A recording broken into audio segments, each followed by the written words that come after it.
তো তোমরা অনেকেই জিজ্ঞাসা করেই থাকো আমি কি সিরাম মাখি। আমি এর আগেও তোমাদেরকে শেয়ার করেছি যে আমি কি সিরাম ইউজ করি। এই যে ওয়ালা কোম্পানির এইটা, ঠিক আছে। এই সিরামটা বেশ ভালো, কিন্তু বেশি দিলে আমার হয়তো বেশি দেওয়া হয়ে যায়, আমার চুলটা একটু অয়েলি টাইপের হয়ে যায়, কিন্তু খুব ভালো, ভীষণ ভালো। আর যদি দামটা জানতে চাও তো দামটা আমি তোমাদেরকে বলবো, যদি জানতে চাইছো, আমি কিন্তু বলবো না, ঠিক আছে।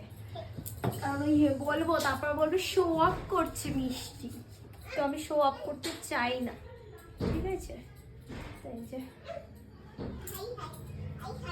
চুলটা বেশ সিল্কি হয়ে যায় ভালো, কিন্তু কেন জানি না আমার বেশি দেওয়া হয়ে যায় কি না আমি ঠিক বুঝতে পারি না।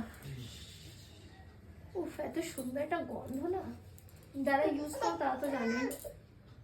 তোজো তোজো কই, তোজো সোনা কই, তোজো সোনা আর তাতান সোনা মায়ের যত কসমেটিক্স আছে সব নিয়ে খেলতে ভীষণ ভালোবাসে নাকি? হ্যাঁ, এই নাও।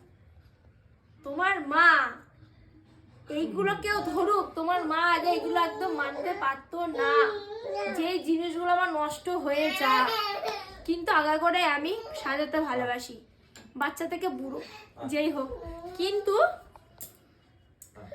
কাউকে আমি একটা জিনিস নষ্ট করতে দিতাম না। এখন মা হওয়ার পরে এদেরকে সামলানোর জন্য আমি পুরো কসমেটিক্স বক্সটাই দিয়ে দিই যে নে, আরো দিতাম না। তোমাদের দাদা ভাই আমাকে একদিন বলছে দাও না, যদি নষ্ট হয়ে যায় আমি তোমাকে কিনে দেবো, তারপর থেকে আমি আরো দিই, নষ্ট করলে তো বর কিনেই দেবে, তার জন্য